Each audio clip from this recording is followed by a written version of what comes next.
श्री शिवाय नमस्तुभ्यम दोस्तों। आप सभी लोग जानते हैं कि मार्च महीने में 8 तारीख को होली आ रही है। ये रंगों का त्यौहार है और ये रंगों का त्यौहार आपके जीवन में बहुत ज़्यादा खुशियाँ लाने वाला है। क्योंकि दोस्तों आज की इस वीडियो में हम आपको मार्च महीने में होली से पहले जो भी विशेष दिन पड़ रहे हैं उन विशेष दिनों पर किए जाने वाले कुछ विशेष उपायों के बारे में आज हम इस वीडियो में आप लोगों को बताने वाले हैं। और एक उपाय ऐसा भी है जो कि सिर्फ आपको होली के दिन करना है और उस उपाय करने से भी आपको विशेष फल की यहाँ पर प्राप्ति होगी। उसके लिए आपको इस वीडियो को पूरा ज़रूर देखना पड़ेगा। चलिए दोस्तों बात करते हैं मार्च महीने में पड़ने वाली सबसे पहली एकादशी को। जो हम आपको उपाय बताने जा रहे हैं ये 8 तारीख से मतलब होली से पहले किए जाने हैं कुछ विशेष दिनों पर, ठीक है। तो सबसे पहला जो दिन है वो है 3 मार्च। 3 मार्च को है रंग भरी एकादशी, रंग भरी 11। इस दिन आप लोगों को करना है एक विशेष उपाय। ये एकादशी इसलिए खास है क्योंकि ये रंग भरी एकादशी है, रंग भरी 11 है। तो दोस्तों इस एकादशी को आपको एक नाम का उच्चारण 3 बार करना है, जिस नाम का उच्चारण करने से आपके जीवन में जो भी दुख समस्याएं चल रही होंगी वो दूर हो जाएंगी। एक बार करके ज़रूर देखिएगा, आपको अंदर खुद ब खुद दिख जाएगा। इस उपाय में आपको करना क्या है, प्रातःकाल सुबह सुबह किस दिन 3 मार्च 2023 को यहाँ पर रंग भरी एकादशी के दिन शिव जी के मंदिर पहुँचना है। शिव जी के मंदिर आपको क्या लेकर जाना है, शिव जी की पूजन सामग्री जो भी आप लेकर जाते हैं वो लेकर जाइए।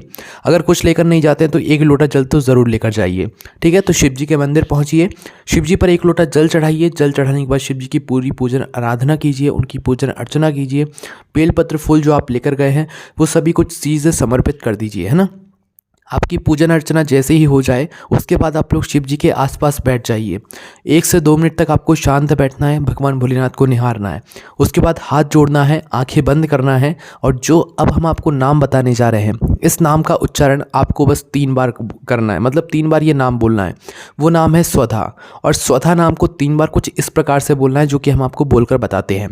आपको बोलना है स्वधा स्वधा स्वधा। इस नाम को बस 3 बार बोलना है, ना 3 बार से कम बोलना है, ना 3 बार से ज़्यादा बोलना है। और भगवान से चाहें तो अपनी मनोकामना या जो आपके जीवन में कुछ कठिनाइयाँ चल रही हैं उनके बारे में आप भगवान को बताकर भगवान से आशीर्वाद लेकर अपने घर आ जाइए। यह उपाय सिर्फ एकादशी व्रत के दिन ही किया जाने वाला है और कोशिश करें कि इस उपाय को आप प्रातःकाल सुबह सुबह कर लें। शाम के समय प्रदोष काल में कर रहे हैं तो एक बेलपत्र अपने साथ लेकर जाइएगा। बेलपत्र को भगवान भोलेनाथ के ऊपर चढ़ाकर फिर हाथ जोड़कर बैठकर भगवान से स्वधा स्वधा स्वधा इस नाम का 3 बार उच्चारण कीजिएगा। ये जो स्वधा नाम है ये पार्वती जी की नानी का नाम है। बहुत ही विशेष उपाय है, ज़रूर करके देखिएगा। उपाय आपने पहले भी सुना होगा, पर रंग भरी एकादशी है तो विशेष फल की यहाँ पर आपको प्राप्ति होगी। चलिए दोस्तों अब हम बात करते हैं अगले उपाय के बारे में। दोस्तों 3 तारीख को एकादशी है, रंग भरी एकादशी। अब 4 तारीख को शनिवार के दिन है, क्या है, प्रदोष का व्रत, है ना। और ये प्रदोष का व्रत भी खास इसीलिए है क्योंकि ये जो है होली के दिनों में आ रहा है ना। तो इस प्रदोष व्रत के दिन किए जाने वाले हम आपको बहुत ही नए और विशेष उपाय यहाँ पर बता रहे हैं। सबसे पहला उपाय ये है प्रदोष व्रत का कि भाई अगर आपके घर में कोई ऐसा सदस्य है जो कि गलत राह पर जा रहा है या कोई बच्चा है जो कि गलत संगति में पड़ता जा रहा है, आपको समझ आ गया कि अब ये गलत राह में चलना शुरू हो गया है, गलत संगति में जा रहा है, तो उस स्थान पर आपको प्रदोष व्रत के दिन यह उपाय करना है। क्या करना है दोस्तों, आपके घर के आसपास जो भी पीपल का वृक्ष हो, ठीक है, उस वृक्ष के नीचे जाना है। किस दिन, शनिवार के दिन, है ना, जिस दिन प्रदोष का व्रत है। और दोस्तों पीपल के वृक्ष के नीचे आपको क्या क्या लेकर जाना है, एक घी का दीपक, गोल बाती का, है ना। और दोस्तों ये बात ध्यान रखिएगा कि जिस पीपल के वृक्ष के नीचे कोई देवी देवता ना हो, मतलब कई पीपल के वृक्ष के नीचे आपने देखा होगा भगवान जी बैठे रहते हैं, तो कोई भी देवी देवता, कोई भी भगवान जी उस पीपल के वृक्ष के नीचे ना बैठे हुए हों जहाँ पर आप ये उपाय करने वाले हैं, है ना। तो उस पीपल के वृक्ष के नीचे जाइए आप लोग। वहाँ पर जाने के बाद दोस्तों आपको एक नाम का और स्मरण करना है, वो है पिपलेश्वर महादेव, ठीक है। पीपल के वृक्ष के नीचे एक गोल बाती का घी का दीपक आप तैयार करके ले गए। दीपक तैयार करके लेकर जाने के बाद वहाँ पर दोस्तों आपको पीपल के वृक्ष के नीचे बैठकर उस दीपक को जलाना है, ठीक है। दीपक को आपको कब जलाना है, प्रदोष काल में जलाना है, क्योंकि प्रदोष व्रत का उपाय है। तो प्रदोष व्रत के दिन का जो सबसे उत्तम और सही समय होता है वो प्रदोष काल का, मतलब शाम का समय ही होता है। शाम के समय में आपको पीपल के वृक्ष के नीचे जाकर एक गोल बाती का घी का दीपक तैयार करके जाना है और वहाँ पर जाकर इस दीपक को आपको जलाना है पिपलेश्वर महादेव का नाम लेते हुए। जब आप दीपक को जला रहे हो, पिपलेश्वर महादेव का नाम ले रहे हो, तो उसी समय आपको उस बच्चे का या अपने घर के उस सदस्य का भी मन में स्मरण करना है कि ये जो हमारे घर का सदस्य है, ये जो बच्चा है, ये गलत संगति में जा रहा है, ये सही राह पर आ जाए। ऐसी आपको मन ही मन जो है कामना करनी है, ठीक है। पिपलेश्वर महादेव का नाम लेते हुए आप इस दीपक को वहाँ पर प्रज्वलित कर लीजिए और भगवान से प्रार्थना करके स्मरण कर लीजिए। निश्चित ही आपका जो भी घर में सदस्य से जो है गलत राह पर जा रहा होगा, गलत संगति में जा रहा होगा, वो ठीक राह पर आ जाएगा। बच्चा भी होगा तो वो सुधर जाएगा, है ना। करके ज़रूर देखिए। चलिए दोस्तों, अब हम बात करते हैं अगले उपाय के बारे में। दोस्तों, अगर आपके मन में कोई मनोकामना है जो कि बहुत लंबे समय से पूर्ण नहीं हुई है, तो इस रंग भरी प्रदोष व्रत के दिन, मतलब इस होली के दिनों में पड़ने वाली इस प्रदोष के व्रत के दिन यह उपाय करके देखें। उपाय आपने पहले भी सुना है, पर इस विशेष दिन पर करके देखिए, फल आपको ज़रूर मिलेगा। करना क्या है, इस उपाय में आपको लेना है 1 लोटा जल। 1 लोटा भी नहीं लेना है, उस लोटे के अंदर जल कम भरिएगा, है ना। आपने जल भर लिया। जल भरने के बाद दोस्तों क्या करना है, 1 बेलपत्री आपको उस मतलब कलश के अंदर डालनी है। कितनी? 1 बेलपत्री। और डालना है 1 शमी पत्र, है ना। उसके बाद में डालना है आपको हरा मूंग। हरा मूंग क्या होता है, जो कि मतलब जो दाल होती है ना हरे मूंग की, उसको नहीं डालना है आपको। हरे मूंग के जो पूरे दाने होते हैं उनमें से कुछ, भले ही आप 1 से 2 दाने लो, पर कुछ हरे मूंग के 5 से 10 दाने आप लोग ले लो, है ना। उस जल के अंदर आप लोग डाल दो। ये 3 चीज़ें आपने डाल दी। आखिरी में दोस्तों एक छोटा सा गुड़ का टुकड़ा लेना है, आपको उसी जल के अंदर डाल देना है। अब इस जल को तैयार करके आपको पहुंचना है प्रदोष व्रत के दिन, मतलब 4 मार्च 2023 शनिवार के दिन। कहाँ पर पहुंचना है? भगवान भोलेनाथ के मंदिर में। मंदिर में जाने के बाद दोस्तों आपको इस जल को एकदम से भगवान शिव जी की शिवलिंग के ऊपर चढ़ा देना है, क्योंकि थोड़ा थोड़ा करके चढ़ाओगे तो वह जो सामग्री अंदर है वो बाहर नहीं आ पाएंगी। एकदम से चढ़ा दोगे, सभी सामग्री अपने आप भगवान भोलेनाथ के ऊपर समर्पित हो जाएंगी, ठीक है। तो आपको अपने हाथ से वह सामग्री निकाल कर नहीं चढ़ानी है, लोटे के जल के साथ में ही वह सामग्री भगवान भोलेनाथ के ऊपर चढ़ानी चाहिए और भगवान से अपनी प्रार्थना विनती कर लेनी है, ठीक है। उस स्थान पर दोस्तों आप एक दीपक भी भगवान भोलेनाथ के लिए लगा सकते हैं, कोई दिक्कत नहीं है। चलिए दोस्तों, अब हम बात करते हैं अगले उपाय के बारे में। दोस्तों, अगला जो उपाय है ये बहुत ही ज़्यादा विशेष है, ठीक है। इस उपाय को करने से अगर आप प्रदोष का व्रत नहीं भी करते हैं तो भी आपको प्रदोष व्रत का पूरा फल मिलेगा। जी हाँ, आपको सुनकर विश्वास नहीं हो रहा होगा, पर यह सच है। पंडित जी ने खुद बताया है। करना क्या है दोस्तों, प्रदोष व्रत के दिन अगर आप प्रदोष का व्रत नहीं रखते हैं, आपको चाहिए कि आपको प्रदोष व्रत का फल चाहिए, तो कुछ नहीं करना है आपको। अपने घर से भी बाहर नहीं निकलना है इस उपाय करने के लिए। बस अपने घर ही में एक गोल बाती का घी का दीपक आपको तैयार करना है। मिट्टी का भी ले सकते हैं और आटे का भी ले सकते हैं। मिट्टी का ले रहे हैं तो कोशिश करें नया दीपक लें, और आटे का तो आप जानते ही हैं नया ही बनता है। तो एक गोल बाती का घी का दीपक, शुद्ध देसी गाय का घी इस्तेमाल कीजिएगा, जो भी हम आपको उपाय बता रहे हैं उसमें, है ना। तो आपको एक घी का दीपक तैयार करके आपका घर जो होगा, उस घर का जो मुख्य द्वार होगा, मुख्य द्वार कहने का मतलब जहाँ से आप अपने घर के अंदर प्रवेश करते होंगे, अंदर बाहर जाते होंगे, तो उस मुख्य द्वार की चौखट पर कब? प्रदोष व्रत के दिन प्रदोष काल में शाम के समय में आपको वह घी का दीपक लेकर जाना है। तो अपने घर के मुख्य द्वार की चौखट पर आपको क्या करना है, यह दीपक जाकर प्रदोष व्रत के दिन प्रदोष काल में शाम के समय में लगा देना है, भगवान भोलेनाथ के नाम का स्मरण करते हुए। बस इतना सा यह उपाय है। इस उपाय को करने से आपको प्रदोष व्रत का फल भी मिलेगा, भगवान भोलेनाथ का आशीर्वाद भी मिलेगा, और आपके घर के ऊपर भगवान भोलेनाथ की कृपा भी जरूर होगी। जरूर करके देखिए, बहुत ही यहाँ पर विशेष उपाय है। अब दोस्तों यहाँ पर हम आपको एक विशेष जानकारी और देना चाहेंगे कि पंडित जी ने यह बताया है कि देखिए, हर महीने में 2 प्रदोष पड़ती हैं, एक शुक्ल पक्ष की और एक कृष्ण पक्ष की। अब शुक्ल पक्ष की प्रदोष में कौन से उपाय करने चाहिए और कृष्ण पक्ष की प्रदोष में कौन से उपाय करने चाहिए, वो भी आप लोग सुन लीजिए। शुक्ल पक्ष में जो प्रदोष पड़ती है उसमें आप लक्ष्मी प्राप्ति या धन प्राप्ति के उपाय कर सकते हैं।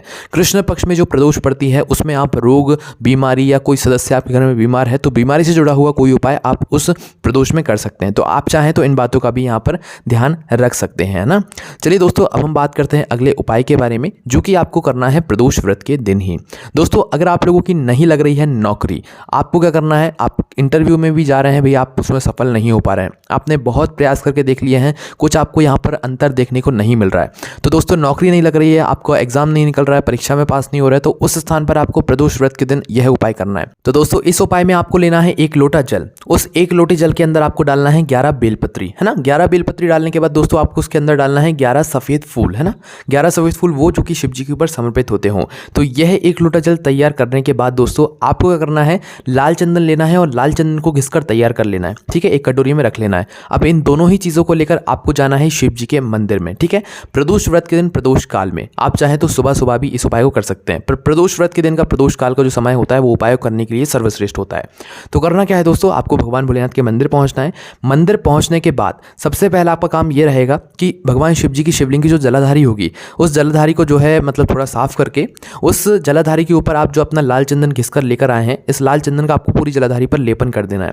पूरा लेपन करने के बाद दोस्तों आपको करना है कि कि जो 1 लोटा जल आप तैयार करके लाएं जिसमें आपने 11 बेलपत्र और 11 सफ़ेद पुष्प डाले हैं, इसको आपको भगवान भोलेनाथ की शिवलिंग पर कुछ इस प्रकार से चढ़ाना है कि जो जल आप चढ़ा रहे हो वो चढ़ता हुआ जल आपको अपनी आंखों से दिखे, है ना। इस प्रकार से आपको जल वह चढ़ा देना है, ठीक है। आपने जब पूरा जल चढ़ा दिया, वो फूल बेलपत्र अपने आप चढ़ जाएंगे शिव जी के ऊपर। उसके बाद में दोस्तों आपको करना क्या है कि जो आपने जल चढ़ा दिया, जल चढ़ाने के बाद दोस्तों आपको अपनी एक सीधे हाथ की हथेली लेनी है। उस हथेली को भगवान भोलेनाथ की जलाधारी पर एक बार स्पर्श कर लेना है, मतलब जहाँ पर आपने चंदन लगाया वहाँ पर स्पर्श कर लेना है। स्पर्श करने के बाद यही कि यही हथेली बिना कहीं पर लगाए हुए अपने सीधे घर पर आ जाना है और अपने घर के मुख्य द्वार पर अपना एक छापा दे देना है। भले ही आपके हाथ में कुछ ना लगा हो, बस अपने हाथ का एक छापा या अपने हाथ का एक स्पर्श जो है अपने घर की मेन गेट पर या मुख्य दीवार पर कर देना, ठीक है। यहाँ से आप लोग मतलब जहाँ से भी आप लोग मतलब अपनी परीक्षा देने जाने वाले हैं, अपनी नौकरी के लिए इंटरव्यू देने जाने वाले हैं, उस स्थान पर, ठीक है।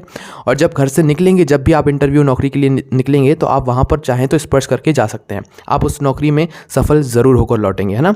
चलिए दोस्तों, अब हम बात करते हैं एक ऐसे उपाय के बारे में जो कि आपको करना है कब, 5 मार्च 2023 मतलब रविवार के दिन।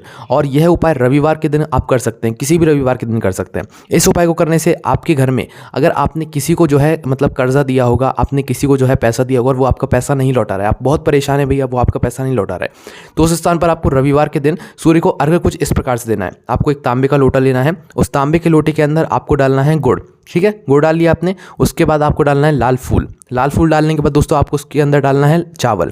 चावल डालने के बाद दोस्तों उसके अंदर आपको डालना है लाल मिर्च के 11 दाने। किसके? लाल मिर्च के 11 दाने डालकर आपको इस तांबे के लोटे से सूर्य को अर्घ्य देना है रविवार के दिन प्रातःकाल सुबह सुबह जल्दी उठकर। इस उपाय को करने के बाद जो आपका पैसा नहीं दे रहा होगा वो खुद आपके पैसे घर आकर देकर जाएगा। उसके बाद में दोस्तों अगला जो उपाय है वो है 7 मार्च, जिस दिन है पूर्णिमा। दोस्तों पूर्णिमा के दिन अगर आप चाहें तो अपनी मनोकामना पूर्ति के लिए एक विशेष उपाय कर सकते हैं।